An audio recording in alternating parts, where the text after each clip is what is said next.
राजस्थान में 18 महीने पुरानी अशोक गहलोत सरकार पर संकट के बादल मंडरा रहे हैं।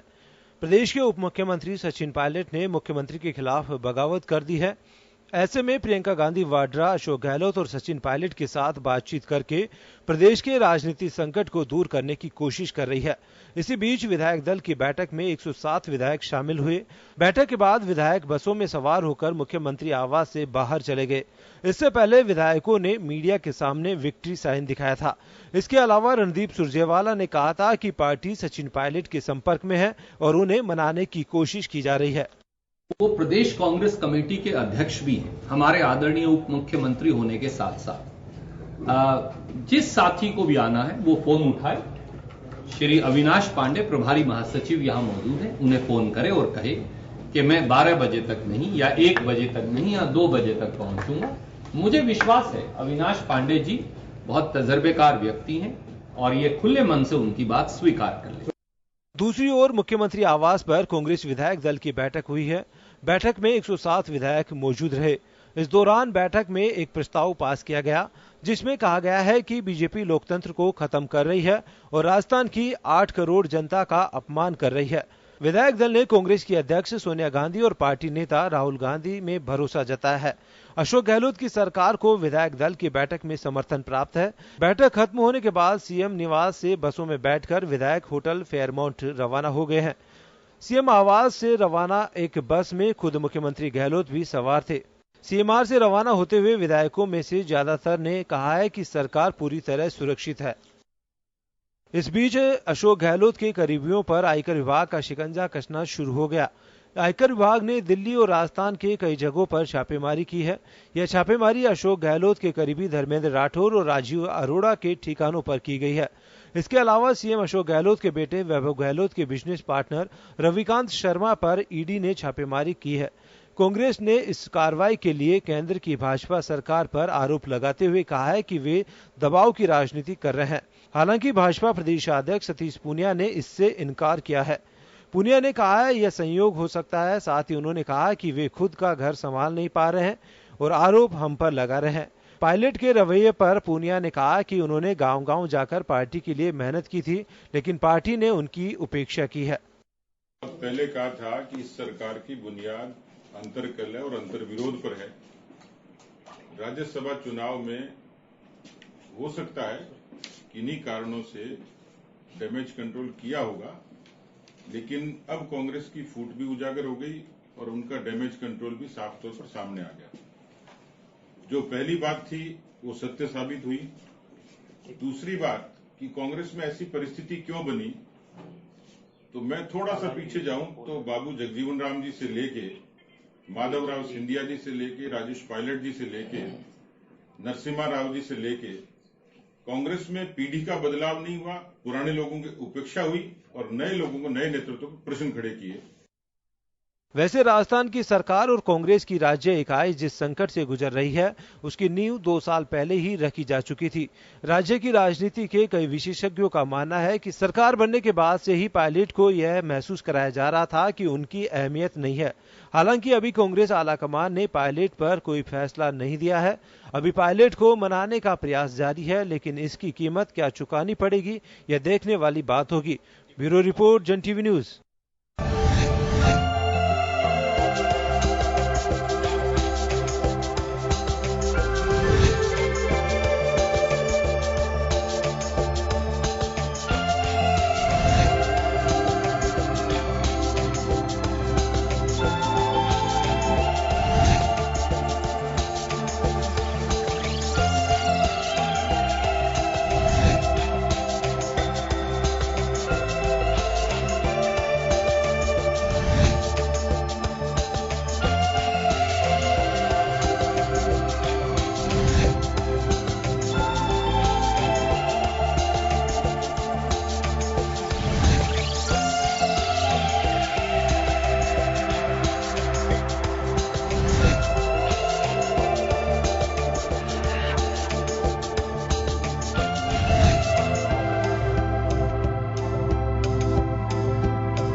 मैं स्वागत है आपका। मैं हूं योगेंद्र। आप देख रहे हैं खास खबर। खास खबर का मजमून आपने देखा, राजस्थान की किस तरह की सियासी उठापटक चल रही है और हर पल हर घड़ी पूरे देश की निगाहें राजस्थान पे टिकी हुई है।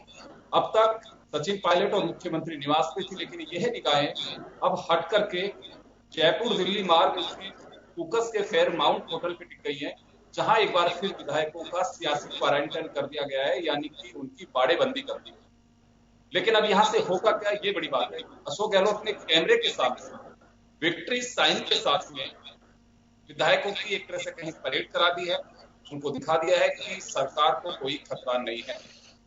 तो चलिए हम बता दें कि इस पूरे घटनाक्रम के मायने क्या है और क्या सरकार सुरक्षित है या सरकार को आगे भी कोई खतरा हो सकता है।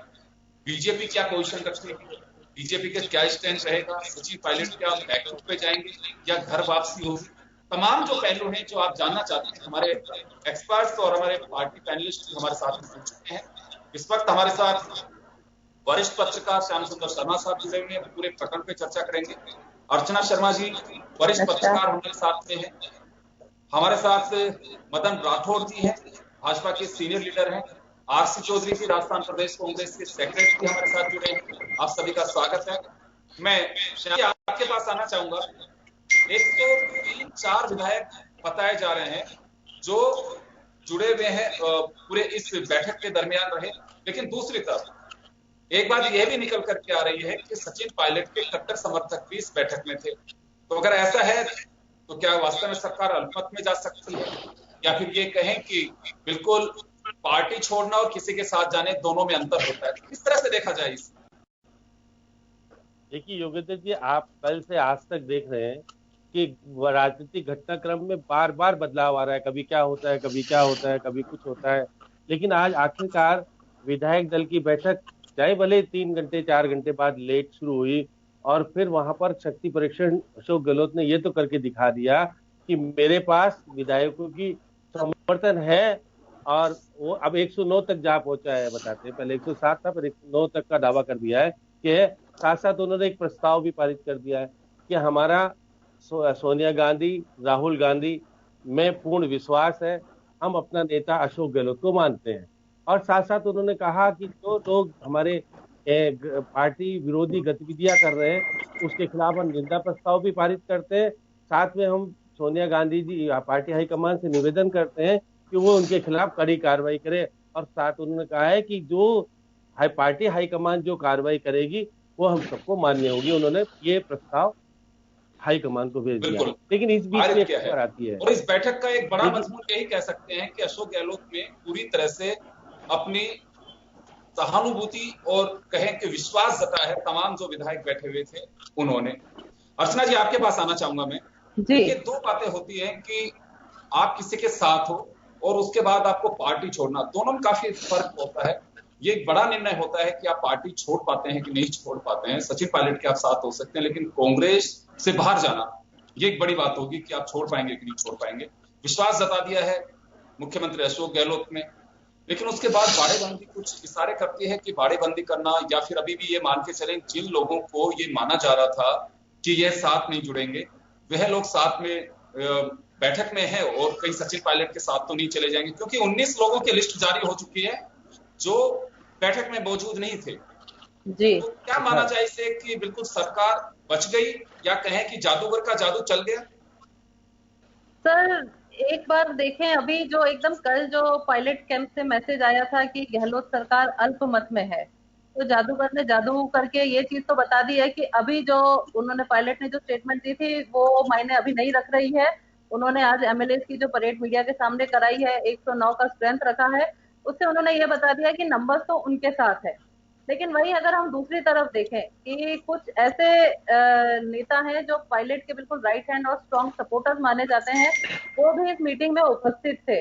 तो एक जो इंग्लिश में फ्रेज होता है मोल जिसे कहते हैं कि यानी यहाँ पर रहकर सारी रिपोर्टिंग वहां देना, तो एक ये चीज भी हो सकती है कि पायलट कैंप से कुछ लोग मीटिंग अटेंड कर रहे हैं और यहाँ की परिस्थितियों की सारी जानकारी वहां पर ट्रांसफर कर रहे हैं। ये चीज भी हो सकती है, क्योंकि अगर वहां पर यानी पायलट के कैंप के लोग अगर यहाँ मीटिंग अटेंड कर रहे हैं तो इसका जो मैसेज है वो बहुत पॉजिटिव नहीं जाता है।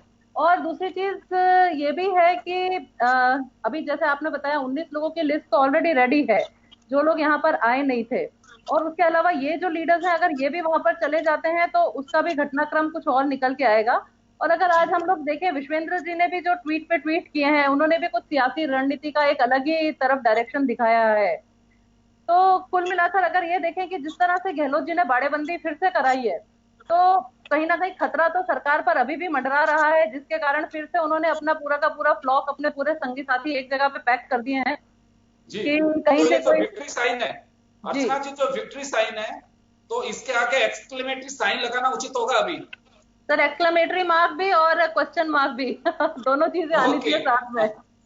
तो अभी हम क्लीन चिट नहीं दे सकते हैं कि यानी कि जो बिल्कुल आप विक्ट्री साइन दिखा सकते हैं, शो कर सकते हैं, बट अभी यही नहीं कह सकते हैं कि हाँ सरकार पूरी तरह से सेफ है। जी, अगर सारे एमएलए अपने घर में जाते तो ये एक बड़ी जानकारी और आ रही है अर्चना जी, एक बड़ी जानकारी और आई है अभी। बीपीटी जिसके 2 विधायक हैं, गुजरात इसका प्रमुख केंद्र है, वहां से आईटी सेल ने ट्वीट करके कहा है कि बीपीटी कांग्रेस के साथ नहीं जाएगी।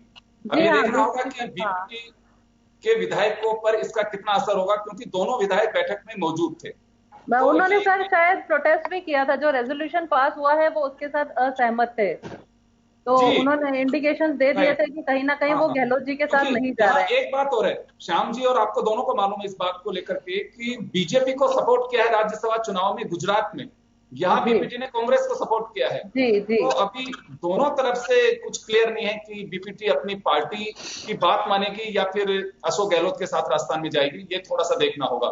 चले, ये हमारे एक्सपर्ट व्यूज थे जो हमारे साथ इस पैनल में हमारे साथ जुड़े हुए हैं, अर्चना जी और श्याम जी। चर्चा जारी रखेंगे, लेकिन मैं अब जाऊंगा पॉलिटिकल चर्चा पे। आरसी चौधरी जी और मदन राठौर जी हमारे साथ में जुड़े हुए हैं। मदन जी, बीजेपी दोपहर तक, चाहे राजेंद्र राठौड़ हो, सतीश पूनिया हो या फिर दूसरे नेता हो, अमित मालवीय जो आपके आईटी सेल के चीफ हैं, उन्होंने भी एक ट्वीट जारी करके कहा और सरकार के लिए बड़ी अस्थिरता की बात कही है। लेकिन अभी कुछ स्थितियां बदल रही है। विक्ट्री साइन शो किया है अशोक गहलोत ने, तो क्या माना जाए राजस्थान का सियासी संकट खत्म हो गया? बीजेपी भी उसकी भागीदार बताई जा रही थी कांग्रेस के अकॉर्डिंग। जी देखिए, हमारा कोई लेने देना नहीं है, पहली बात तो ये कांग्रेस का अंदरूनी मामला है, और वहां जो विखंडन हो रहा है कांग्रेस में, ये एक कांग्रेस इसको समझे सलटे, जो कुछ भी करना है कांग्रेस को करना है। जहां तक हम है तो हम आंख मूंद करके बैठे नहीं रह सकते। हम जब ये जान रहे हैं कि कांग्रेस में विखंडन है, टूट है, तो राजस्थान की जनता का बहुत बड़ा नुकसान हो जाएगा। इसलिए हम ये चाहते हैं कि फ्लोर पर टेस्टिंग हो जाए कि बहुमत है कि नहीं। ये सरकार अल्पमत में आ गई है, एक दूसरे की छिटा किसी मंत्री कह रहा है मैं उसके साथ हूँ। बीजेपी डिमांड करेगी सर इसकी, सर बीजेपी डिमांड करेगी, आप तो डिप्टी चीफ निश्चित रूप से हमारी पार्टी, आप लोग डिमांड करेंगे कि टेस्ट होना चाहिए। बिल्कुल होना चाहिए। देखिए, आखिर असमंजस की स्थिति में जनता नहीं रह सकती। असमंजस की स्थिति में हम जनता का नुकसान नहीं होने देना चाहते।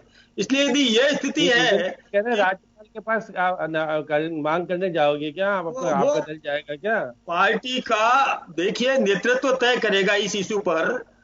पार्टी का जो सक्षम नेतृत्व है वो निर्णय करेगा कि हमको किस प्रकार से उचित माध्यम से। लेजिस्लेचर के मेंबर रहे हुए हैं, लेकिन जो 2 बातें निकल करके आ रही है।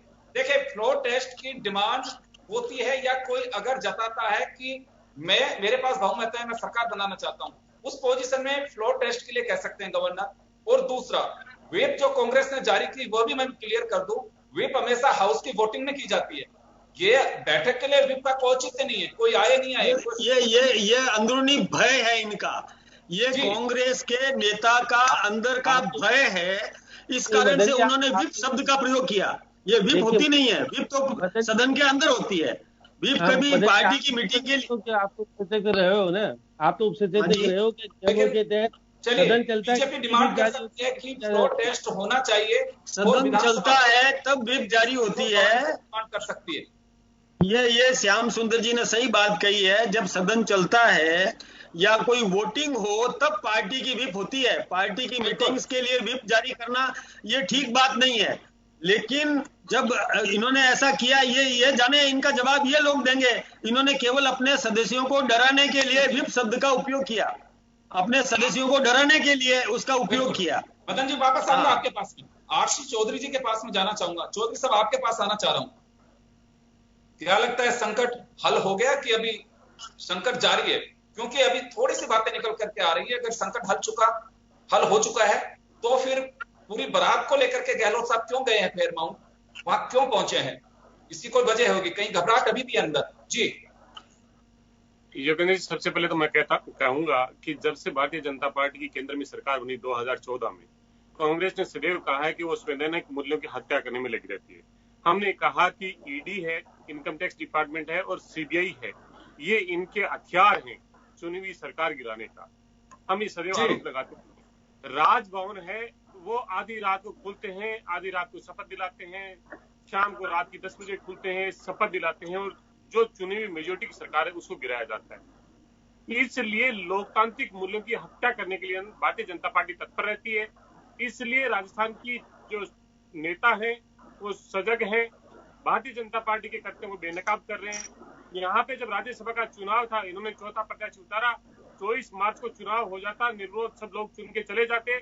इनकी जो नेता रही वसुंधरा राजे जी, जब वो उस होटल में पहुंचे थे, उन्होंने कहा कि हमारा आंकड़ा 1 सीट का कहता है, 1 सीट हम जीतेंगे। उन्होंने सदैव वसुंधरा जी को नदारद रखा, वसुंधरा जी को आईने से दूर रखा, और भारतीय जनता पार्टी में 6 लोग मुख्यमंत्री बन के घूमते हैं और कहीं गाय लगाए तो अरे अपना घर देखो ना चौधरी साहब, वो भी अपने आप को मुख्यमंत्री, आप अपना घर देखो चौधरी साहब, अपनी आंतरिक कले को दूसरों पे डोलने का प्रयास करते हैं। अरे आपका कले तो सामने दिख रहा है, आपका कले तो सामने दिख रहा है और आप दूसरे की बात कर रहे हो। पार्टी के अध्यक्ष साहब उन्होंने भी कहा कि हम बैठे हैं, तीसरे नेता नहीं, ये कहाँ की बात कर रहे हैं ये चौधरी साहब? चौधरी साहब, मदन जी आ रहा हूँ आपके पास, वापस आ रहा हूँ। आरसी चौधरी जी अपनी बात पूरी कर ले, मैं मदन जी आपके पास आऊंगा। आरसी चौधरी जी अपनी बात पूरी कर ले, क्योंकि आज देखिए जवाब कांग्रेस को देना है। आप लोग ऐसी, आप पे आरोप है कि आप लोगों ने एक ऐसी पोजीशन में लाकर के राजस्थान की सियासत को खड़ा कर दिया है जिसमें सब कुछ अस्त व्यस्त हो गया है।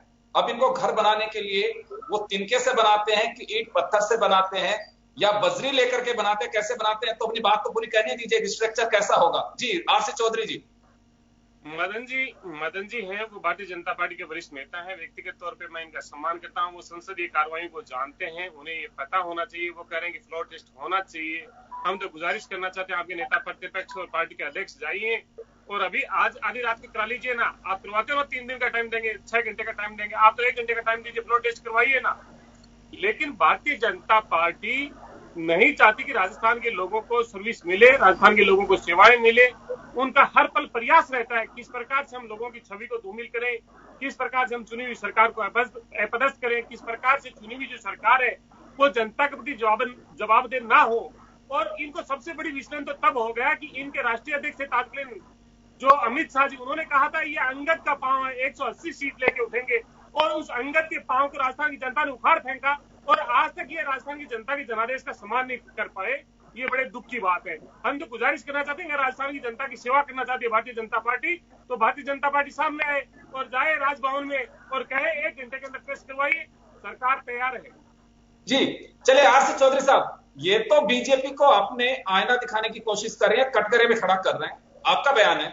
मेरा जो सवाल ये है कि क्या यह मान के चले हैं कि संकट हल हो चुका है या उससे हम बाहर निकल गए, या फिर ये कहें कि जो हिल चुकी है धरती उसका कंपन अभी भी बाकी है? योगेंद्र जी, निश्चित रूप से आपका प्रश्न है वो बेहद महत्वपूर्ण प्रश्न है। जब हमारे विधायक जब जुट रहे थे, एक जगह आ रहे थे, जो पार्टी का जो केंद्रीय नेतृत्व जो आया हुआ है उसके समक्ष अपनी बात रख रहे थे, उस समय केंद्र की सरकार ने यहाँ पे हमारी सरकार के एक मंत्री के, हमारे पूर्व कांग्रेस के प्रत्याशी और पार्टी के वरिष्ठ उपाध्यक्ष के यहाँ घरों पे आईटी के छापे पारे और बहुत जगह पे उनको बैकग्राउंड कराने का काम कर रही है भारतीय जनता पार्टी। इसलिए हम हमारे लोगों के साथ पे खड़े हैं और हमें कह रहे हैं कि ये जो कांग्रेस का जो कार्यकर्ता है, कांग्रेस के जो लोग हैं, वो राजस्थान की जनता के जनादेश को अपमानित नहीं होने देंगे और भारतीय जनता पार्टी के कुसंगत प्रयासों को सफल नहीं होने देंगे। इसलिए हमें देखना है कि आखिर आगे क्या। आरसी चौधरी जी वापस आऊंगा आपके पास, आरसी चौधरी साहब वापस आऊंगा, मैं वापस आऊंगा आरसी चौधरी जी के पास में। आरसी चौधरी जी वापस आऊंगा आपके पास में। मैं अर्चना जी से मुखातिब होऊंगा। अर्चना जी, एक चीज मैं जानना चाहूंगा यहाँ पे, चलिए एक बार के लिए, क्योंकि देखिए बहुत लंबा समय नहीं हुआ है, लगभग 15 से 20 दिन की बात है। कि हम सब लोग देख भी रहे थे, उसका 20 दिन मान लीजिए, राज्यसभा चुनाव के दरमियान ये इस तरह की स्थिति बनी थी, उसके 20 दिन बाद ही वापस बन रही है। क्या माने कि अगर सरकार बचाने में पूरी तरह से पास भी हो जाते हैं मुख्यमंत्री अशोक गहलोत, कांग्रेस, तो ये संकट हमेशा के लिए खत्म होने के कार्यकाल के दरमियान या फिर अभी बादल मंडरा सकते हैं। सर ये तो अगर हम देखें पिछले 1.5 साल में जब से ये सरकार बनी है तभी से ये अटकलें चल रही थी कि ये सरकार किस तरह से चलेगी पूरे 5 साल तक। जब सरकार बनी तो पहले तो सीएम और डेप्यूटी सीएम की दौड़ थी कि कुर्सी किसको मिलेगी।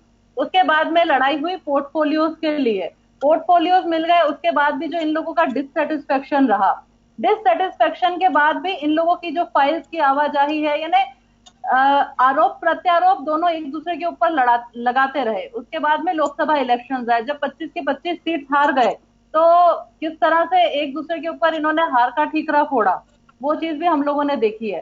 तो तब भी अगर आप याद करें तो पिछली बार मई में ही ये वाली डिमांड फिर से उठी थी। पायलट के समर्थकों ने ये वाली बात बोली थी कि पायलट को फिर से चीफ मिनिस्टर बनाना चाहिए। तब भी लग रहा था कि कहीं ना कहीं कुछ डामाडोल होगा, लेकिन जो कि हम पहले ही बात कर चुके हैं कि गहलोत जी की जादूगरी का जो है किससे वो दूर दूर तक प्रचलित है, तो फिर से चीजें थोड़ी सी स्मूथ हो गई। इन बिटवीन जब वो कोटा में बच्चों की फिर से डेथ हुई तब भी जो पायलट का बयान था वो अपनी सरकार के ऊपर ही प्रश्न चिन्ह लगा रहा था।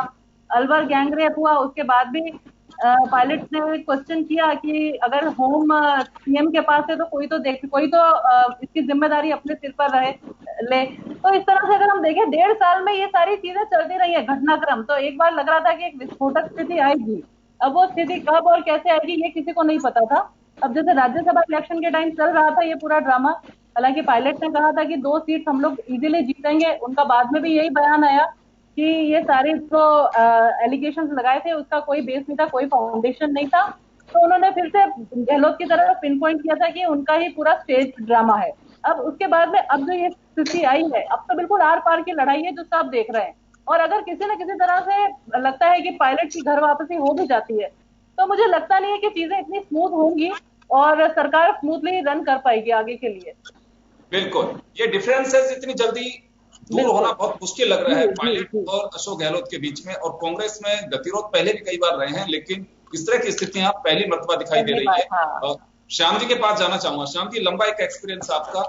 कहा जा रहा है कि प्रियंका गांधी बीच में डैमेज कंट्रोल करने के लिए उतरी हैं और वह सचिन पायलट से बात करके इस गतिरोध को खत्म करना चाहते हैं। केसी वेणुगोपाल को त्रिवेंद्रम से बाई चार्टर शायद इसी वजह से भेजा गया है, राजीव सातव को भेजा जा रहा है और कहा यही जा रहा है कि ये जो जिस तरह की भी स्थितियां, क्योंकि कांग्रेस के लिए एक स्टेट बहुत महत्वपूर्ण है।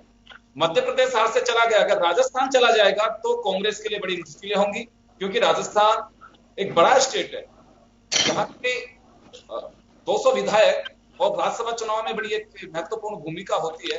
आने वाले दिनों में ये सरकार काफी महत्वपूर्ण रोल प्ले कर सकती है कांग्रेस में। अशोक गहलोत कद्दावर नेता है, अगर ये स्थितियां बनती हैं तो कांग्रेस के लिए बड़ा मुश्किल होगा। लेकिन बस बड़ा सवाल ये है कि सचिन पायलट ने जो शर्तें रखी हैं क्या कांग्रेस मान पाएगी उनको? देखिए योगेंद्र जी, आपने देखा होगा जिस दिन सरकार बन रही थी उस वक्त भी प्रियंका गांधी ने ही फैसला करवाया था कि कौन अध्यक्ष बनेगा, कौन उप मुख्यमंत्री बनेगा, कौन मुख्यमंत्री बनेगा। उसके बाद सचिन को राजी किया गया था कि आपके जो आपको आपस में जो बंटवारा होगा वो 50-50 होगा। लेकिन वो चीजें एक बार हुई, उसके बाद राजनीति नहीं हो पाई, इसलिए वो सब चीजें लागू नहीं हो पाई। आपने ठीक कहा। देखिए अगर सचिन पायलट को मना लिया जाएगा तो अब जो विद्रोह का बीज बो दिए गए हैं वो बहुत सहजता के आधार पर मिटने वाले तो नहीं है। ये तो निश्चित है, आप मान के चलिएगा कि आज आने वाला समय 6 महीने शांति से बीतेगा तो फिर विद्रोह की स्थिति, क्योंकि देखिएगा आने वाले समय में आपको दिखेगा जिला परिषद के और शहरी निकाय को चुनाव होने, उसमें आपको 700 मेयर चुनने और 129 शहरी निकायों के अध्यक्ष भी होंगे, उपाध्यक्ष भी होंगे, पार्षद भी होंगे। उसके बाद 34 आपके जिला परिषद है, उसके बाद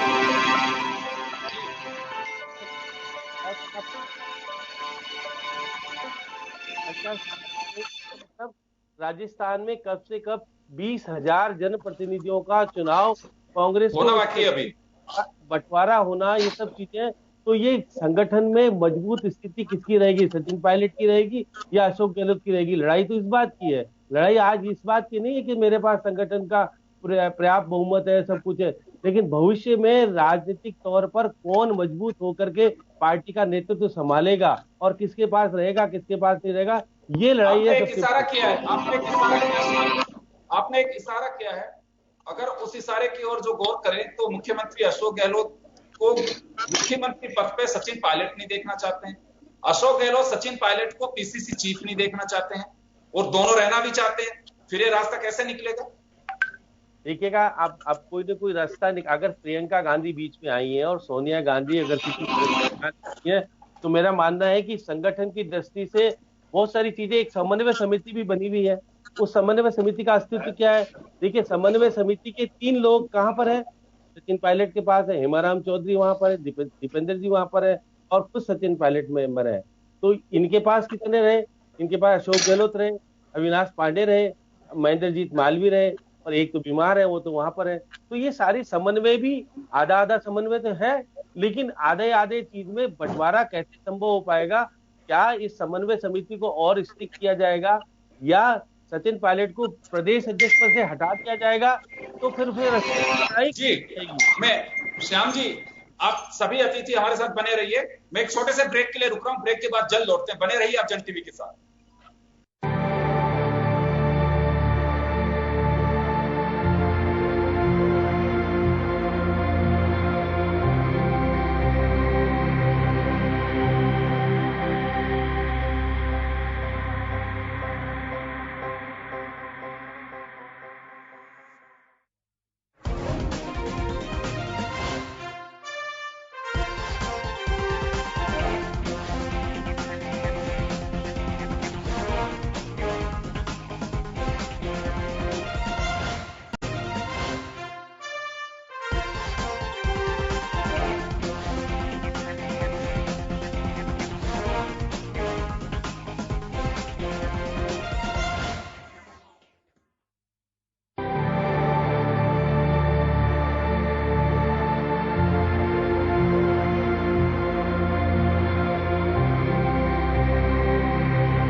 बेकरार एक बार फिर आपका स्वागत है। आप देख रहे हैं खास खबर, और खास खबर में हम बात कर रहे हैं राजस्थान की सियासी हलचल की।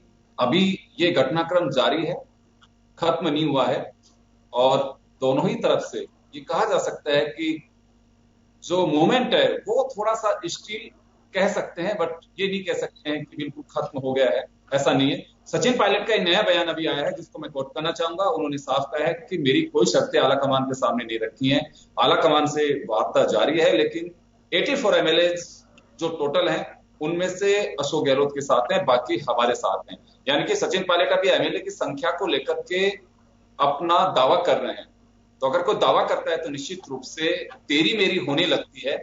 तो ये कहा जाता है कि बर्तन बचते हैं घर में, तो वो एक बात अलग होती है। बर्तन तो बच सकते हैं, बर्तनों को रोका भी जा सकता है, या ज्यादा बच रहे हैं तो हटाया भी जा सकता है, लेकिन ये वाली बर्तन बचने वाली बात नहीं है। जैसे कोई कहे कि साहब घर में जब बर्तन होते हैं 4 तो बच सकते हैं, मिलते हैं तो बच जाते हैं।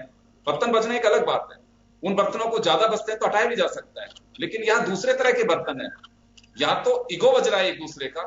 ये कैसे होगा, ये एक बड़ी बात है। श्याम जी, आपके पास आना चाहूंगा एक बार फिर मैं। सचिन पायलट, अशोक गहलोत, जैसे मैंने अर्चना जी से भी कही, वही सवाल मेरा आपसे भी है। अशोक गहलोत मुख्यमंत्री रहना चाहते हैं, सचिन पायलट को पीसीसी चीफ नहीं रहने देना चाहते। सचिन पायलट पीसीसी चीफ रहना चाहते हैं, लेकिन अशोक गहलोत को मुख्यमंत्री नहीं रहने देना चाहते हैं। गली कैसे निकलेगी? देखिए योगेंद्र जी, ये घटनाक्रम बड़ा अलग तरह का है। अशोक गहलोत मुख्यमंत्री बनने के लिए राष्ट्रीय संगठन महामंत्री का पद छोड़ के आ गए थे। इससे बड़ा कांग्रेस में बड़ा पद नहीं होता। उनको पता है कि मुख्यमंत्री के रहते हुए 35,000 लोगों को लाभान्वित कर सकते हैं सीधे तौर पर, जो कि आप वहां संगठन महामंत्री हो जाओ चाहे प्रदेश अध्यक्ष बन जाओ, नहीं कर सकते हो। तो इस सरकारी पद का उपयोग और सरकारी पद का बांटना करना, मदन जी जानते हैं किस प्रकार से होता है। तो ये निश्चित रूप से अशोक गहलोत चाहते हैं कि किसी प्रकार से सचिन पायलट प्रदेश अध्यक्ष पद से हट जाए और रहे वो उप मुख्यमंत्री, और फिर उसके बाद 2 उप मुख्यमंत्री और बना देंगे वो। तो एक तरह देखिए जिस प्रकार से अशोक गहलोत ने सचिन पायलट को जिस प्रकार से संगठन के सामने करके दिखा दिया कि देखिए संगठन के ये कांग्रेस के सगे नहीं है, ये तो केवल मलाईदार पद चाहते हैं और वो आप दे नहीं पाते। तो ये सारी विवाद का विषय यही है कि आप मुख्यमंत्री पद मुझे मत रखिए। आप क्या कहना चाह रहे हैं कि ये पूरा घटनाक्रम में अशोक गहलोत पास हैं, सचिन पायलट इसमें पिछड़ गए, ऐसा कहा जा सकता है? देखिएगा, उन्होंने राज्यसभा के चुनाव में भी कोशिश की और उसके बाद एस्टेब्लिश करने के लिए एसओजी और एसीबी का प्रयोग किया और बाकायदा नोटिस जारी हो गए। उन्होंने कहा मेरे को नोटिस मिला है तो उप मुख्यमंत्री को मिल सकता है। तो ये नोटिसों के आधार पर ही तो सब विवाद हुआ। उनका कहना उप मुख्यमंत्री जैसे को एक एसपी नोटिस दे के बुलाए, ये तो तौहीन करने होती है कि मुख्यमंत्री को उप मुख्यमंत्री को। तो फिर आखिर शासन के अधिकारियों के आधार पर ही अगर सत्ता संगठन चलेगा तो हमारा तो फिर कोई अस्तित्व नहीं है। मैं प्रदेश अध्यक्ष होने के साथ साथ मैं वापस आऊंगा श्याम जी आपके पास में। मैं मदन राठौड़ साहब के पास जाना चाहूंगा। राठौड़ साहब आपके पास आना चाहूंगा। इस पूरे घटनाक्रम पे निश्चित रूप से पार्टी का आला कमान से लेकर के स्थानीय लीडरशिप नजरें रखी हुई है। कुछ इंस्ट्रक्शन है ऊपर से कि बीजेपी को किस तरह के मोड पे रहना है या विधायकों को एक साथ आने की कोई बात हुई है, कुछ इस तरह की है बीजेपी में हलचल? देखिए, बीजेपी में कुछ भी नहीं है। बीजेपी क्यों नहीं, मतलब सबसे बड़ी बात यह है कि ये कांग्रेस का अंदरूनी मामला है। हम केवल नजर रखे हुए हैं बीजेपी में। हाँ है, नजर रखे हुए हैं कि किस समय पर क्या निर्णय करना है, ये पार्टी आला कमान तय करेगा। लेकिन मैं एक बात आपको बताना चाहूंगा, अभी चौधरी साहब बहुत संजीदे व्यक्ति हैं, महामंत्री हैं पार्टी के, उन्होंने ईडी और आईटी और सीबीआई के बारे में बोल दिया, इनकम टैक्स और ईडी एनफोर्समेंट डिपार्टमेंट और इसके बारे में बोला। देखिए, ये संस्थाएं स्वतंत्र है, ये किसी के निर्देश पर या राजनीति के उस हिसाब से नहीं चलती है। इनके उज्जैवाला साहब, एक मिनट,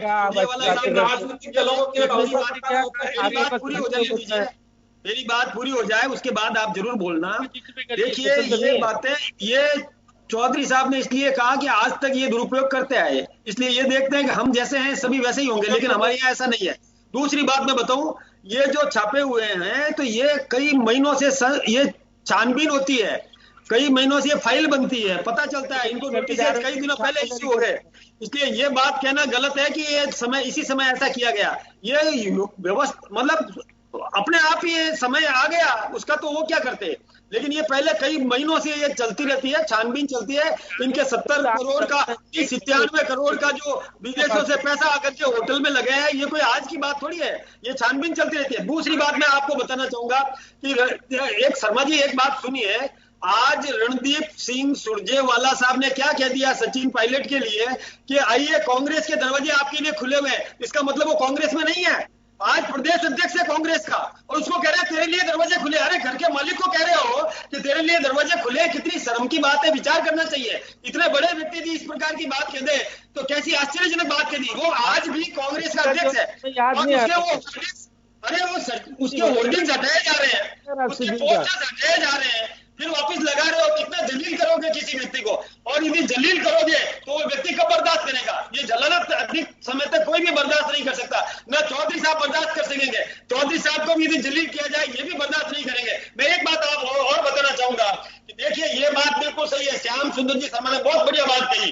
अशोक गहलोत को लगता था कि कहीं सचिन पायलट अपने पैर नहीं जमा ले, ये पंचायत चुनाव और नगरपालिका के चुनाव में अपने लोगों को और आधार मजबूत नहीं कर ले, इसलिए अशोक गहलोत को डर था और वो उसको हटा करके कठपुतली बनाना चाहता था प्रदेश अध्यक्ष रघुवीर मीणा को, जो उसके कहने से चले ताकि उसी के पैर जमे रहे, कोई दूसरा आकर के यहाँ अपने पैर नहीं जमा ले। अरे ये राजनीति ठीक नहीं है। ये आप केवल स्वयं में मृगेंद्रता बनना चाहते हो, खुद ही खुद सब कुछ बनना चाहते हो, ये बात ठीक नहीं है। बताइए मुझे, ये आप बताइए कांग्रेस में बताइए सचिन एक मिनट और ये सारा प्रकरण कंट्रोल में आ जाता है। बीजेपी का क्या रोल रहेगा, बीजेपी का क्या रोल रहेगा, फिर चैन से बैठने दोगे कि नहीं इनको? हमारा तो कोई लेना देना नहीं है। इनको सत्ता दी थी जनता ने, ये सत्ता संभाल नहीं पा रहे, नहीं संभाल पाए तो फिर निश्चित रूप से हमको तो अपना दायित्व निभाना ही पड़ेगा, क्योंकि जन सेवा करना हमारा कर्तव्य है। हम आए किस लिए? जनता की सेवा के लिए आए, केंद्र सरकार की योजनाओं को पूरा करने के लिए आए। तो फिर ये नहीं संभाल पा रहे, इसलिए हमने कभी इनको मतलब टांग खिंचाई नहीं की, लेकिन इनका गला फूट रहा है। क्यों फूट रहा है? क्योंकि इनमें असंतोष का जो बोझ है, उस बोझ से इनका ये ताशमहल टूटने वाला है, गिरने वाला है। आंतरिक असंतोष है जो दिख करके सामने आ रहा है। आज ये चौधरी साहब नहीं कह सकते कि ये पायलट के साथ में है या अशोक गहलोत के साथ में है। ये खुल के बोलने की इनकी हिम्मत नहीं है, नहीं बोल सकेंगे, क्योंकि इनकी स्थिति बड़ी विकराल है। अरे ये पोस्टर हटा रहे हो आप, उसका प्रदेश अध्यक्ष आज तो है ना, वो आज आपका प्रदेश अध्यक्ष है, उसके आप पोस्टर्स हटा रहे हो और कैसे वो कटिंग मशीन ला करके उसको कटवा रहे हो और उसको हटा रहे हो। कितना जलील करोगे किसी व्यक्ति को?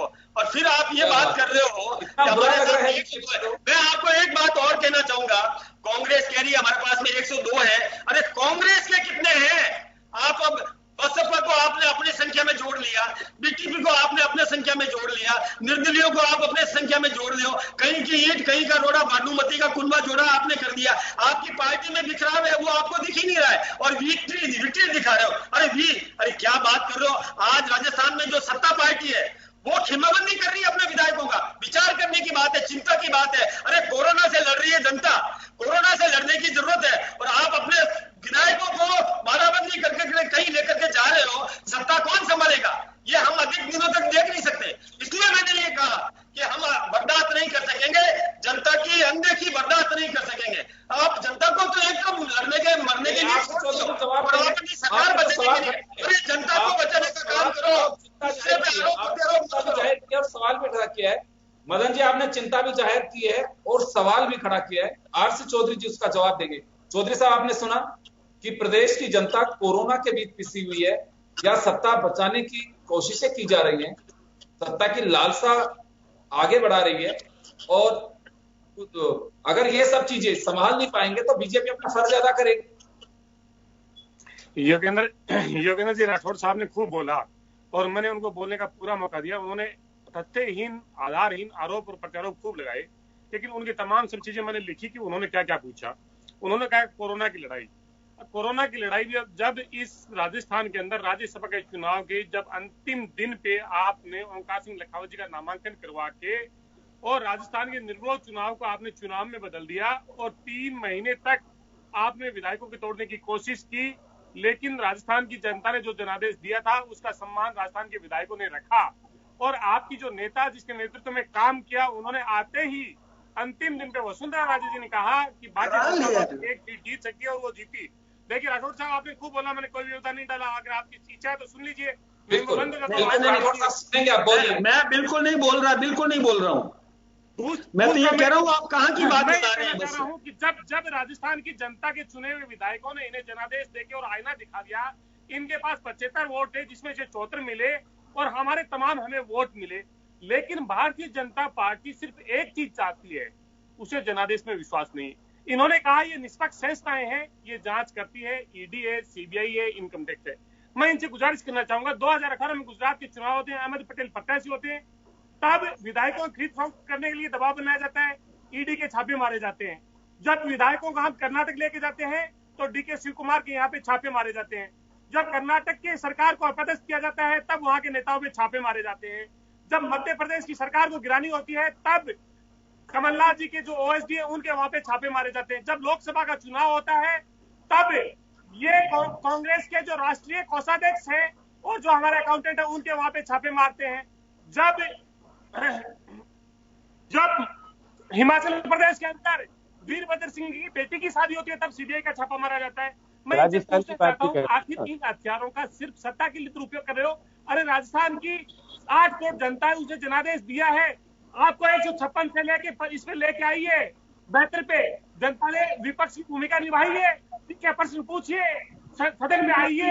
अगर आपको लगता है कि बहुमत नहीं है तो आप वादा करें यहाँ से उठने के बाद सीधा राजभवन जाएंगे और जो राजभवन 24 घंटे भाजपा के लिए खुल सकता है वो राजस्थान की जनता के लिए खुला है और ताकि सरकार काम करे। आप इनसे, ईडी से, सीबीआई से, ये राजस्थान के लोग डरने वाले नहीं है। ये किसी भी हालत में नहीं डरेंगे, आप कितना भी हमला करें। दूसरा, आपने कहा ये हिम्मत पूछे इनसे आरसी चौधरी से, ये सचिन पायलट के साथ में, गहलोत के साथ में। आरसी चौधरी तो कांग्रेस के पंजे के साथ में है, जो इस देश की आत्मा में विराजता है। लेकिन मैं आपसे पूछना चाहता हूँ, आप गजेंद्र सिंह शेखावत के साथ में है, और माथुर के साथ में, राजेंद्र राठौड़ के साथ में, गुलाब जी कटारिया के साथ में, या संजय तय करेगा उसके साथ में, या अर्जुन मेघवाल के साथ में। आपने पार्टी का अध्यक्ष और तमाम नेताओं के बेटे घूमते रहे कि अर्जुन मेघवाल को नहीं बनाओगे तो चुनाव में कार्य शिकस्त हुएगी, और वो आपने आगे नहीं देखा। आखिर भाजपा की जो फूट है वो अपने घर को संभाले, और वो इस उम्मीद में ना बैठे कि कोई फलों की डाली मेरे आंगन में आके और चूसूंगा। ये राजस्थान जो विधायक चुनाव की बेचती है वो अपनी जनता के लिए जवाब दे, उनके पास वापिस जाना है। और अगर वो ऐसे फल पकाएगा कहीं और गिरेंगे कहीं और, तो राजस्थान की जनता स्वीकार नहीं करेगी। इसलिए प्रधान जी, हम गुजारिश करना चाहते हैं आपसे कि बार बार ये आरोप और प्रत्यारोप और ठग की राजनीति बंद कीजिए और राजस्थान के विकास में आगे बढ़िए। राजस्थान की कोरोना की लड़ाई की बात करते हो, एक बार प्रधानमंत्री ने नहीं कहा कि राजस्थान उन्होंने एक भी संबंधित विषय पर बात नहीं की। राजनीति करना चाहते हैं जी, विषय पर बिल्कुल नहीं बोले। चलिए, बिल्कुल सियासत में कोरोना चल ही रहा है, ये बात ठीक है। प्रदेश की जनता कोरोना से जूझ रही है, सरकारें भी कर रही हैं उनकी कोशिशें, लेकिन ये बात सही है कि घर भी बचाना बहुत जरूरी है। और यही सारा उठापटक, कोरोना का कौन इंतजार करेगा? हर व्यक्ति जब अपना बिजनेस शुरू कर सकता है, अपने ऑर्गेनाइजेशन को रन करा सकता है, तो सियासत भी रन करेगी। और यही बड़ी वजह है कि कोई किसी का मुहूर्त का इंतजार नहीं करता है कि सरकार कब जानी है और कब आनी है। जब अवसर मिलता है उसे बुलाने की पूरी कोशिश की जाती है। चलिए, मैं अर्चना जी आपके पास आना चाहूंगा एक बार। यहाँ एक बड़ा सवाल उठता है कि हर बार ये कही जाती है बात कि ईडी या सीबीआई या फिर इनकम टैक्स या अदर जो भी इन्वेस्टिगेटिव एजेंसीज हैं वो अपना काम करती हैं। आरोप पहले जब कांग्रेस पे लगते थे तो कहा जाता था कि मुहूर्त थोड़ी नहीं निकलाना होगा, ये एजेंसी कभी भी काम कर सकती हैं, और आज वही स्थितियां अब बनी हुई हैं। तो कैसे देखा जाए इसे? क्या वास्तव में ये सिस्टम का सदुपयोग किया जाता है राजनीतिक दलों के तरह, राजनीतिक दलों की ओर से अवसर को भुनाने के लिए? कैसे देखा जाए इसे? सर, ये इसकी शुरुआत तो जिस दिन ये राज्यसभा इलेक्शन से और मैरियट में रणदीप सुरजेवाला, केसी वेणुगोपाल, अशोक गहलोत जी और सचिन पायलट ने जब प्रेस कॉन्फ्रेंस एड्रेस की थी और इसकी सूचना एसओजी और एसीबी स्लूथ को दी थी कि किस तरह से खरीद फरोख्त का मामला चल रहा है, वहीं से शुरू हो गई थी। उसके बाद में जब अभी 10 तारीख को जो लेटर गया है पायलट के पास में इन्वेस्टिगेशन का, उनको सम्मन किया गया है कि आपको इस इन्वेस्टिगेशन में शामिल होना होगा, वहां से ये जो लय ताल है ये आगे बढ़ती गई। यहाँ से हमें पता चल रहा था कि किस तरह से इन्वेस्टिगेशन एजेंसीज का गहलोत की गवर्नमेंट अपने लिए यूज कर रही है। उसके बाद में जब आज जो ईडी रेड्स हुई हैं, जो आईटी स्लूथ आए हैं, जो राजीव अरोड़ा और मिस्टर राठौर और भीलवाड़ा, जहां पर जो जो रेड्स हुई हैं, उससे जो ये हम कह रहे हैं ये बिल्कुल सामने पटाक्षेप खुलता जा रहा है कि किस तरह से वाकई इन्वेस्टिगेशन एजेंसीज का राजनीतिक प्रयोग, उपयोग, दुरुपयोग, जो 3 वर्ड्स है वो सब तरह से हो रहे हैं। यानी साम दाम दंड भेद हर तरह की पॉलिटिकल पार्टीज ट्राई कर रही हैं अपना वर्चस्व कायम करने को। जिस तरह से सचिन पायलट ने भी अपनी नाराजगी जताई थी कि अगर एक डेप्यूटी सीएम को आप सम्मन कर रहे हैं इन्वेस्टिगेशन के लिए, तो एक इंसान का ईगो, सेल्फ रिस्पेक्ट सब हर्ट होता है। तो अर्चना जी, ये सीएम को भी किया है। अर्चना जी, अगर आपके ध्यान में ना हो तो ये सीएम को भी दिया है। तो सीएम बोल रहे हैं, अर्चना जी ने बोला है, अर्चना जी ने बोला है कि मुख्यमंत्री और उप मुख्यमंत्री दोनों को जो सर्व किया गया है नोटिस। तो सर, भाई एक सिपाही एसपी को नोटिस जारी करे, वही वाली बात है। हाँ, तो नोटिस जारी करे बात है सर, तो होम तो चीफ मिनिस्टर के पास ही है ना। हाँ, तो उनका तो ये सब मिलीजुली कुश्ती का खेल था इनका। ये केवल उसका दुरुपयोग ये कर रहे थे, और ये कोई एक दिन में नहीं होता है। जी, इनकम टैक्स और आईडी का, इनकम टैक्स और ये ईडी का क्या हो रहा है? इनकम टैक्स और ईडी का क्या हो रहा है? ये सदुपयोग है? नहीं, मैं एक बात बताऊं, ये एक दिन का फैसला नहीं है। ऐसा ये 97 करोड़ रुपया जो शर्मा जी विदेश से लेकर के आए और उस होटल में लगाया, वो एक दिन का काम था। ये कई दिनों से जांच चल रही थी। इनको 7-8 दिन पहले नोटिस मिल चुका था। उस समय ये कांग्रेस में बिखराव भी नहीं था। कांग्रेस के चौधरी साहब, आपको दिया है या आपने आईटी को दिया है? एक मिनट सुनिए। अरे आप सुन तो लो, आप इस प्रकार की बात मत करो। नहीं चौधरी साहब ऐसी बात मत करो। मैं कोई नहीं कर रहा, मैं ये कह रहा हूँ कि ये नोटिस आप इस घटनाक्रम से पहले के दिए हुए हैं। आपके घटनाक्रम तो अभी शुरू हुआ है, नोटिस इनको 7 दिन पहले मिल गया, उनको उपस्थित होने के लिए पहले मिल गया। आपको तो पता नहीं, आप केवल सरकार की बात मत करिए। और आप लोग आज तक नहीं चोर की बात कर लें, अर्चना जी को पूरी बात कर लेने दीजिए। आप दोनों के पास आऊंगा। अर्चना जी अपनी पूरी बात कर रहे हैं क्योंकि हमारे एक्सपर्ट व्यू के नाते वो अपनी बात कर रही हैं। जी हाँ, तो डेफिनेटली ये वाली चीज हम देखते आ रहे हैं कि किस तरह से जो इनकी खुद की एजेंसीज होती है। अगर हम थोड़े टाइम पहले अगर फ्लैशबैक में जाए तो एसीबी ने खाचरियावास, प्रताप सिंह खाचरियावास को भी अगेंस्ट उनके ट्रांसपोर्ट डिपार्टमेंट में बहुत सारी चीजें तथ्य उजागर किए थे। काफी भूचाल आया था कांग्रेस सियासत में उस टाइम पर भी। लेकिन सरप्राइजिंग बात यह है कि कुछ ही महीने बाद वो मामला एकदम शांत हो गया और ठंडे बस्ते में चला गया। अब मेरा ये कहना है कि किस तरह की कार्रवाई हुई, एसीबी ने क्या किया, अगर आज जनता ये सवाल पूछे तो किसी के पास उसका जवाब नहीं है अभी तक, क्योंकि सारे प्रूफ मौजूद थे। तो यहाँ पर एक चीज तो ये सामने प्रूफ हो गई कि एसीबी को किस तरह से यहाँ पे कांग्रेस गवर्नमेंट ने अपने लिए यूज किया। एसओजी और एसीबी का फिर सेकेंड टाइम, या अभी राज्यसभा इलेक्शन के टाइम पर फिर हमारे सामने प्रूफ आया है। उसके बाद में अगर हम देखें ये होम मिनिस्ट्री की, तो ये अभी ज्यादा ये बात ओपन नहीं है, लेकिन हाँ जब राजेश पायलट की अभी जो एनिवर्सरी थी उस पर 25-27 एमएलए वहां पर दौसा में उनको ट्रिब्यूट देने गए थे। उस टाइम पर दौसा की पुलिस टीम ने पायलट को फिर समन करके बोला था कि अगर आप अपने पूरे एमएलए के साथ यहाँ पर आ रहे हो तो हमको आपको अरेस्ट करना होगा। तो पायलट ने उसी टाइम पर वहां पर उनको चैलेंज करके बोला ठीक है, आपको मुझे अरेस्ट करना है, आप कर लीजिए। लेकिन ये भी एक बहुत बड़ा इंसिडेंट था। उनको यानी काफी वो खफा हुए थे इस पूरे प्रकरण से कि किस तरह से उनको एक एसपी कॉल करके बोल रहा है कि हम आपको अरेस्ट करेंगे क्योंकि आप अपने फादर को ट्रिब्यूट देने जा रहे हैं। उनका ये कहना था मेरे फादर की 25वीं डेथ एनिवर्सरी है और मेरे को आने से कोई नहीं रोक सकता है। मुझे रोक रहे हो तो 200 एमएलए को मैरियट में इकट्ठा होने से भी रोको। वहां पर जाकर इन लोगों का तब भी वार तकरार हुआ था।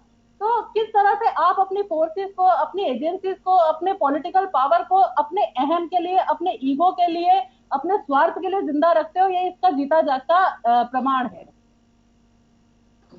बिल्कुल ठीक बात है। जी जी जी श्याम जी, आपके पास आना चाहूंगा मैं। ईडी और इनकम टैक्स की कार्रवाई होती है, पहली मर्तबा नहीं हुई है, बहुत बार होता है। लेकिन एक बात समझ में नहीं आ रही है कि सेंट्रल रिजर्व पुलिस फोर्स को भी साथ में, सीआरपीएफ को भी लगाया गया, उनके जवान साथ में आए हैं और दिल्ली से ऑफिसर्स की 2 दर्जन अधिकारियों की टीम दिल्ली से आई है। तो इसे किस तरह से देखा जाए, बड़ा या तो पहले से मालूम था आईटी को और ईडी को कि बड़ा अमाउंट है या कहीं पे गफलत की गई है।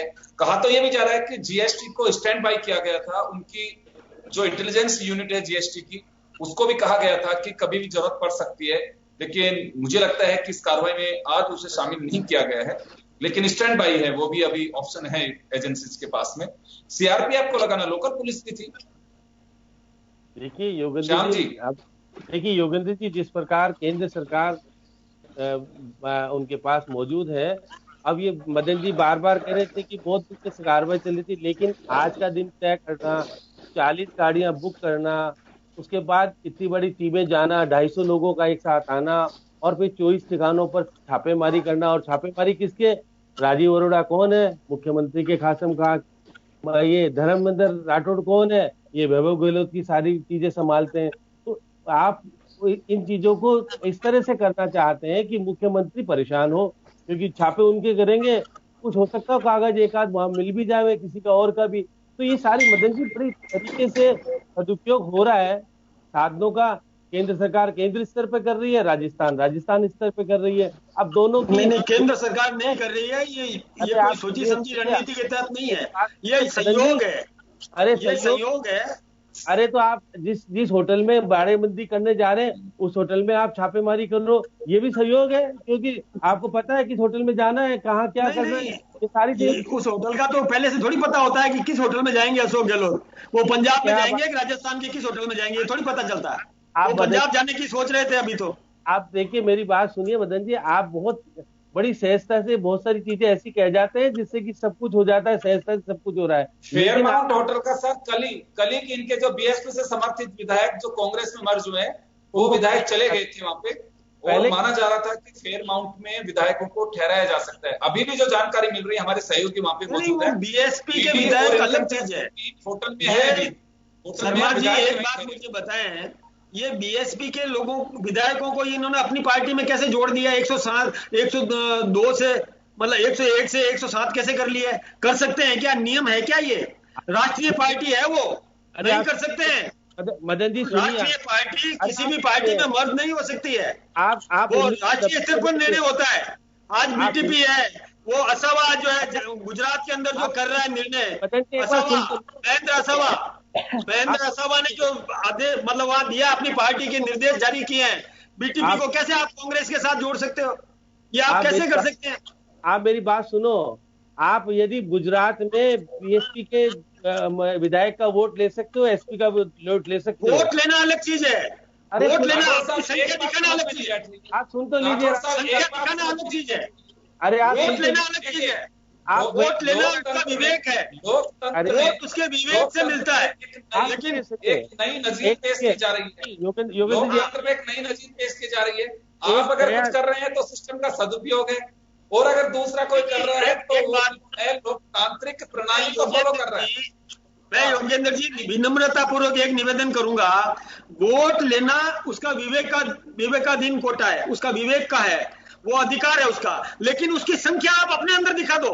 राष्ट्रीय पार्टी के 6 मेंबर्स, बीटीपी के 2 मेंबर्स, आप अपनी पार्टी में कैसे दिखा सकते हो? आप 102 दिखा रहे हो, अरे आपके पास तो 84-83 है कांग्रेस के लोग, वो तो आए ही नहीं पूरे, और इसको आप कुछ भी नहीं गिनोगे, और 102 दिखा के दिखा दो। देखिए समर्थन दूसरे लोगों को लेकर के सरकार तो बनी सकती है, खारिज कब कर रही है कांग्रेस कब कह रही है? दिखाई ना, अपना संख्या दिखाई उसके अंदर 107 कांग्रेस के 107 कहां से विधायक मौजूद है? नहीं 107 नहीं है, कांग्रेस के 101 विधायक ही है। नहीं, वो जो पार्टी में इन्होंने जारी किया ना, अपनी संख्या जारी की, वो 107 की कांग्रेस है, कांग्रेस के 101 ही है। इसमें ये तो 107 ही कहलाएंगे मदन जी, अभी ये तो राठौर साहब 107 ही कहलाएंगे। चले समय कम है, आपसे चौधरी जी से जवाब ले लूं, आपसे चौधरी साहब से जवाब ले लूं, समय बहुत कम है। चौधरी साहब आपके पास आना चाहूंगा, एक लाइन मैं कहना चाह रहा था, चली रहेंगी, एक लाइन कहना चाह रहा था, तय किया गया है क्योंकि आपके नेता है वो अभी बाकी तेवर इख्तियार किए हुए हैं।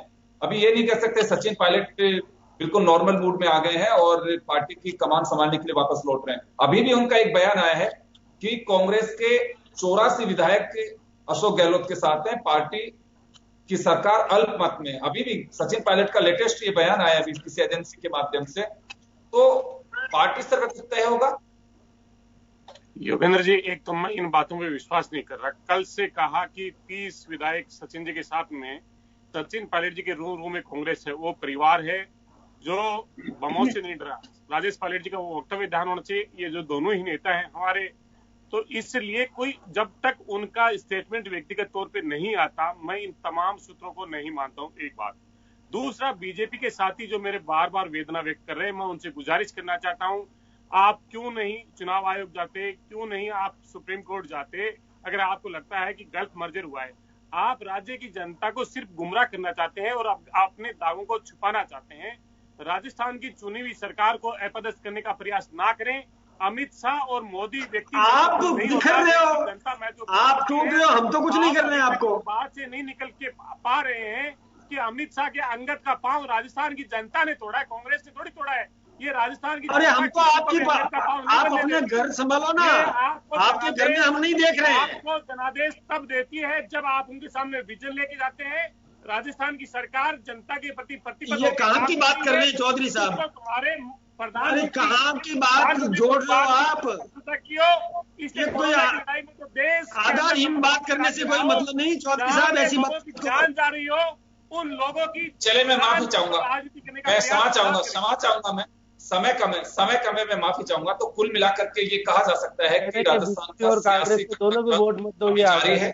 पूरी तरह से नहीं कह सकते कि वाला के दोनों वोट साइन है, वो पूरी तरह से एक्सक्लेमेटरी साइन है। अभी भी प्रश्नवाचक भी अर्चना जी ने लगाया है, तो अभी क्लियर नहीं कह सकते कि राजस्थान में संकट के बादल छट गए हैं। अभी देखना होगा कि हर घंटे हर पल ये पूरा घटनाक्रम करवट बदल रहा है, कभी भी कुछ भी संभव है। बीजेपी के राठौर साहब ने साफ कहा है कि हम पहली नजर से देख रहे हैं कि हो क्या रहा है। ये बात केवल यहां से नहीं, दिल्ली दरबार भी यही कुछ देख रहा है। तो निगाहें सबकी राजस्थान पे टिकी हुई है, लेकिन देखना होगा कि आगे क्या होता। आने वाले 2 दिन बड़े महत्वपूर्ण होंगे राजस्थान की सियासत के लिए। जो एक नजीर बन सकता है वो किसी भी माध्यम से, अगर सरकार बनी रहती है, अशोक गहलोत कामयाब होते हैं, तो जादूगर का जादू एक बार चलेगा, ये भी एक नजीर बनेगी। और अगर सरकार गिराने में विरोधी कामयाब हो जाते हैं तो ये कहेंगे कि ये भी एक इतिहास के पन्नों पे लिखा जाएगा कि सरकार किस तरह से कैसे क्या गिरी। लेकिन अभी बहुत जल्दबाजी होगा किसी भी तरह से किसी भी निर्णायक बात पे पहुंचने में, क्योंकि अभी जब राजनीतिक दल और हुक्मरान अभी अपना तय नहीं कर पाए कि स्थितियां नेक्स्ट क्या होंगी, तो मुझे लगता है कि अभी थोड़ा सा जल्दबाजी होगा अगर कुछ भी बात हम कहेंगे। इंतजार करना होगा और इंतजार की घड़ियों के साथ ही जो नई चीज आएगी हम आप तक पहुंचाने की पूरी कोशिश करेंगे। बहुत बहुत शुक्रिया आप सभी का। खास खबर में इतना ही, दीजिए इजाजत, नमस्कार।